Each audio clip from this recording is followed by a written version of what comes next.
Welcome back to London accent. Good. Welcome back to Celebrity Radio. It's Alex Melfield back at the home of a man. Celebrity Radio? Where we got to find a celebrity, quick. Indeed we have, and we've got one for you. One of my favourite people, Carrot Top. How you doing? Good. Thanks for coming tonight. It was a fun night. My mom was there. Very stressful. Yeah. Does it add an extra pressure? There she is, the lady who created you, and there you are, effing and blinding and making hundreds of people laugh. Penises coming out of boxes.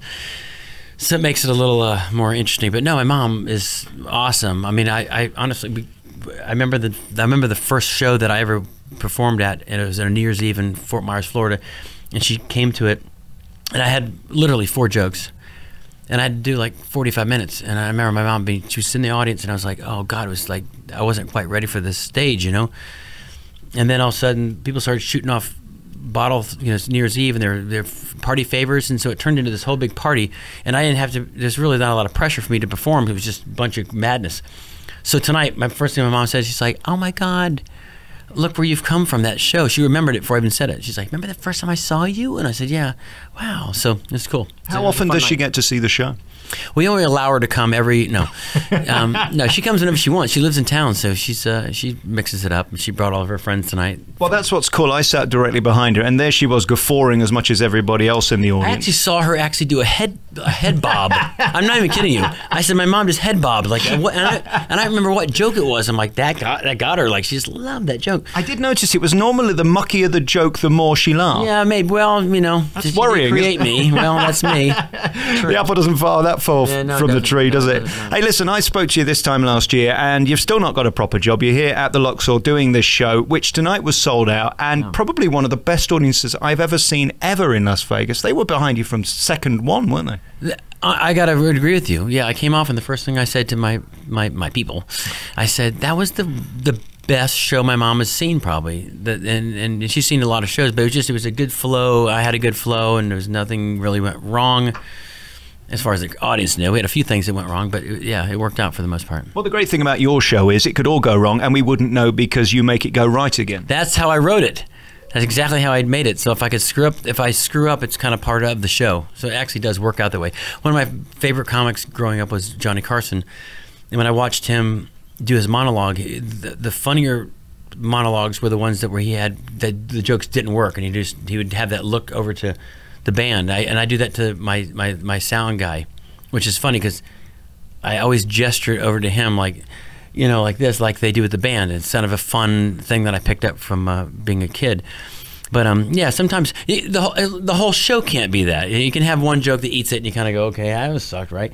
But if the whole show's that way, it's not good. So it's fun to have. And we have a couple built-in ones that always don't work, and that's why I like doing them, because it's kind of, I know it's not going to work. Well, that's your excuse anyway. Yeah, indeed. It's a sad week, really. I just watched Letterman on Tuesday night, and there was Stern and Rickles, and it was a car crash for me because it was just so sad. Late night for me is finished as that generation. It's a new generation now, but it's different, isn't it? It's not like the Carson days, the Letterman days, the Leno days. No, it will. I really, honestly, it is sad because I don't think you're going to get that again. The shows that, even as much as I love Jimmy Fallon, it doesn't have that. Letterman still has that, and that's funny you say that, because watching the Stern Rickles one, it was beautiful, wasn't it? I think one of the things I noticed, because I've done a lot of these shows, I've done all the ones that you're talking about, is I think that with Letterman and Carson, it was never about them, it was about the guests. And so the guests were the ones that, it was the moment for them. And so, like, if you watch Letterman, he let Rickles do his shtick. He didn't cut him off. If you notice, he says, "I'll be with you in a second." Who's this guy?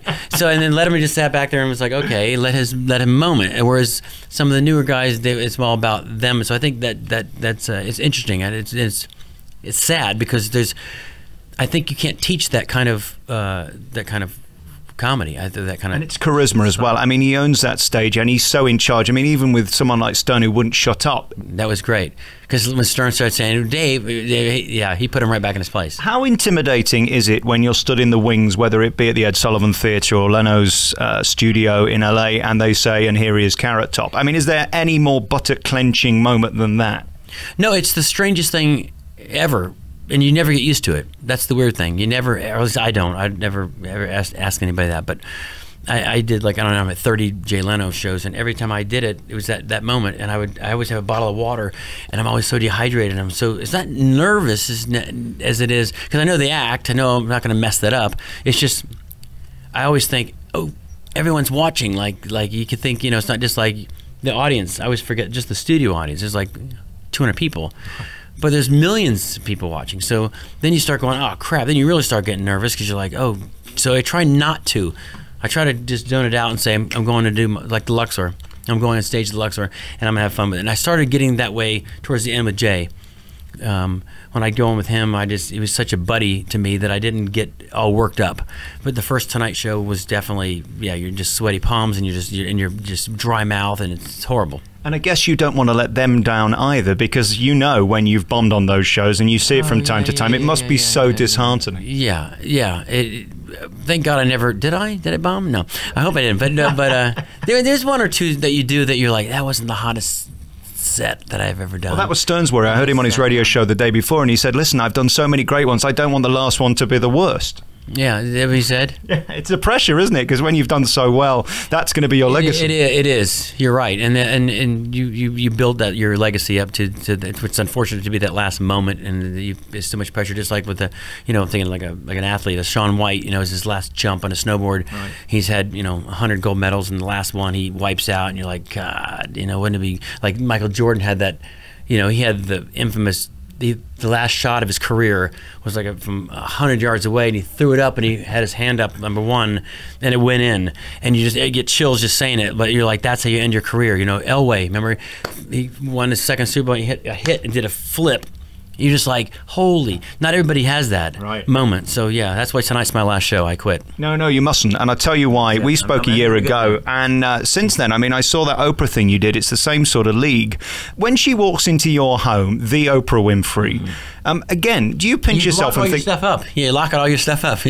Hold onto your wallet. It was unbelievable. And it's a moment that you really do. That's one of the pinch yourself moments, where you really do think, holy crap, Chris Rock had a great analogy about that in one of his specials, and I always thought it was brilliant.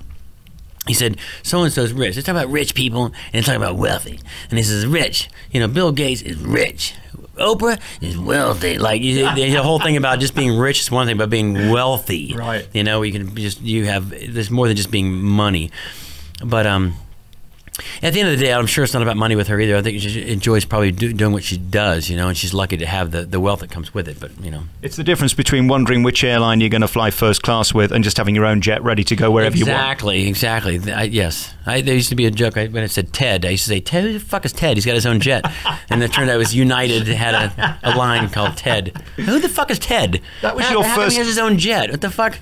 I love how you come on, and one of your killer jokes is that Delta line that you do at the beginning. And because it's so relatable, and this is a transient town, people are coming and going, you start off talking about the Strip, and every gag is killer. And then you talk about the airlines, and we all go through it now. It's so relatable, your stuff. And through your show, that's sort of the key to your success. Next to me was a 25-year-old guy. In front of me was your mother, who's 45. To the right of me, there's people all ages, but it's relatable. I guess that's the key to your comedy, isn't it? Everybody's got to be on the same page. Well, I have to tell you, that's growing up watching comedy. I was always a big fan of the ones that had jokes where you hit your buddy next to you and said, "Oh my God, that happened to me." So it's relatable. So it's topical things that you might know. I was singing in the car at a song, or traveling. And I think with Vegas more than anywhere else, I think it's very important because exactly what you just said. There's so many different peoples and generations of people. So it's kind of hard to make a show relatable to all those age groups, and so it's been a work in progress. When I first started doing my first shows I ever did was all where I started making it was colleges. I got booked in all these colleges, and I remember playing to these massive crowds, like 3,000-4,000 people, but it's all kids 18 to 20 years old. So it was like bong jokes and drinking jokes but it would kill. But if I went to the club the next week and did that same show in front of the club with the variety of ages, it didn't do nothing. You get nothing. So that's what's important about trying to hone a show that's kind of for age group. And Vegas has done that for me, because before Vegas, I was just on the road, and my fans would come, and they would be different ages. But this is, like you said, literally, and even people that might not speak English, last night we had from London. We're sitting in the front row. I said, "Where are you from?" They said, "London." I said, "Oh, across the bar." And they were laughing. I said, "How was my London accent?" It's all right. Yeah, it's good. Yeah. And they were making fun of me. And they said, "No, it's good. Yeah, it's good, mate." And then so and tonight was a good example of that too. And it's like that every night in this room. There's 21-year-olds. How old are you? 21. Behind them was 70-year-olds, and then 40-year-olds, and 20-year-olds, and 60-year-olds. So. For me, I think it's more fun to be able to try to get them all to laugh as a group as opposed to an age group. And I wonder how it feels when that energy is right and the alchemy works. Tonight, I mean, there was such a feeling of energy from the second you walked on. They were right behind you. I guess you know within a few gags whether it's going to be hard work. I know the first second. I'm not kidding you. And I say it to my guy Jeff. I think it's Jeff, right? I don't know. I don't know the people's names. They should wear name tags. I don't know who they are. But he walks me up there, and I always say the same thing. I say, "Ooh, they sound good. Or they sound quiet." Because I kind of judge off my opener as to what the energy level, because sometimes they're there to see me, so you can never judge off the opening act because sometimes they're just waiting to see me, or sometimes they want to see him and not me. Right. To be honest with you, I was hoping for that tonight. Would have been quicker getting to the interview. That's what I thought. Yeah, you're funny. Sarcastic, not funny. But I know within the second, and I say it every night. I even said it tonight. I said I'll know with that first joke. I know with the first joke. I mean, the first word out, I know. How many jokes are there in the show? I was trying to add up. I think I got to about 3,000 and gave up. I mean, the props are remarkable. I mean, where else do you get a walker with a dildo on it? Let's face it, this is unique. Killer all the way through. Have you added them up? How many are there? No, I've never added them up. I've never had the energy or the patience to do that. But I have a warehouse full of other stuff that's not even in the show. And the rest of the trunks, they're all full. They only skim. So I don't get through not even a third of the props. So it's nice to have that arsenal there. So if you want to do something like sometimes the crowds might be crazy, I might go into. I used to have an X-rated trunk. It was called the Xbox, and it was all just the dildos and things. And I should bring that back because it was really fun on a night with tonight with their rowdy. I said, "Who wants the Xbox?" And it was like this sex music was on, and the X's would come up, and I started doing it. They would go either if they didn't start like it, I'd just go out of it. But going back to what you said about knowing the first word out, if they're going to be good or not, I've also learned from, I don't know where I ever learned this from, I think of it more of a sports analogy than I do entertainment, is it's how you finish and not how you start. Because there's been so many times that the show's started and the crowd might be flat, the energy's not there, or they're just trying to figure out what's going on, the likability factor between both of us, whether they like me or I like them. And then as the show progresses, it might turn. I always say it took a 2 and I always say I'm going to take a 2 to a 10, because you can take a 2 to a 10 if you really work them. Sometimes you have to really work them. And so with sports, I think that's a lot of cases. Like in NASCAR, they're down 2 laps, and they end up winning the race, being 2 laps down at one point of the race because they didn't give up and they just totally believe. That sounds so cliche and so gay, but it's true. Because you never give up. And in life, with cancer, with jokes, if you really honestly go, I'm not going to give up, I'm going to go, you might get them. Last night was a good example of that. The crowd was really just kind of flat and not there. I don't know if it was just because, I don't know, you just never know, the mood. And then all of a sudden, at the end of the show, I kept going, and the finale, and they all stood up. And I walked over, and I was like, holy crap, I'm so glad that I kept going and not giving up on them, Exactly. You can't give up, and that's your job, and that's why at the end of it, these people do give you a standing ovation. I know a big part of the act is your look, your appearance, and of course your hair, i.e. Carrot Top. Well, you say good looks, especially with this hat on as well, but we'll get to that later. I have some stupid hat on. Is that necessary? Yes. No, it's not. It's not at all. No, honestly, leave it on. No, it's better. No, it covers more of the hair, and we do have this affliction, you and I. I noticed yesterday you were in the headlines because you wisely noticed that on the iPhone and things, there are no ginger people to send as sort of mockery on these emojis. I think that's what you call them. Yeah, emoji, yeah. Which is funny because I had said this maybe about a month ago when they had that new collection of them came out. I was with friends, and everybody was making fun of the fact that you could take someone's skin and change the color of the skin and their hair color. And then a friend of mine says, well, how come they don't have a fat emoji? And I said, well, they can't have a fat emoji. And they said, well, why? Because if you ate too much, like I always finish eat dinner and And I said, well, it's PC, but they should, if they have a guy in a turban, they have, So then I think, did they come to us? Time Magazine came to us, or do we present that to them? They came to us and they said, "Do you want to, be in?" I said, "Carrot Top's in Time Magazine? Fuck yeah, I'm doing this." So yeah, I've had so many people reach out to me. Some of my big celebrity friends that read it, and they're like, "Dude, you're in Time Magazine? That's like huge." And I said, "Yeah, I know. Trust me. That was the whole we wrote it. Molly wrote the whole thing, but at the end of it, when I wanted to be a joke, the most important question is, how the fuck did Carrot Top make it in Time Magazine? And they didn't want to use that, I guess, because they thought it might be. Well, I'm thinking next, so we've got that sorted then with the emoji. What about trying to get some welfare and benefits for ginger people? I mean, or the disabled spot in the car parks at supermarkets. I mean, this could be a crusade for gingers, couldn't it? That's hilarious. Ginger parking. Yeah. That's hilarious. I mean, we do deserve it. We have been abused our whole lives. That'd be awesome, wouldn't it? Handicap parking and then ginger parking. People think it's jokes, but it's reality. I have a placard. I have a placard to park here. You have a wheelchair. You have a baby with you. I have ginger hair. I think it's all on the level playing. That's a funny skit. We should pitch that to like Jon Stewart or something before he leaves. Yeah, exactly. He's off as well. Yeah. Hey, listen, last year I came away from this show and I said, okay, he's got to be Best Comedian Las Vegas 2014, because you were. And again tonight, I crown you Best Comedian 2015. You truly are. I've seen 100 shows on this strip. There's nobody who quite does it like you. And I hope you know how special you are, A, to get the audience size that you do, because a lot of these showrooms are half empty, and B, the reaction you get, even by the end. Tonight was by the start. But I mean, it is extraordinary. I hope you know that. Thank you. I didn't know that. Now I feel better. I can't wait till tomorrow. No, I do know that. I think it's interesting because I've gone to shows, and it's taken a lot of years to realize how this works, this whole business works, because I've been doing it for a long time, and I think for the first few years I took it for granted and just did it.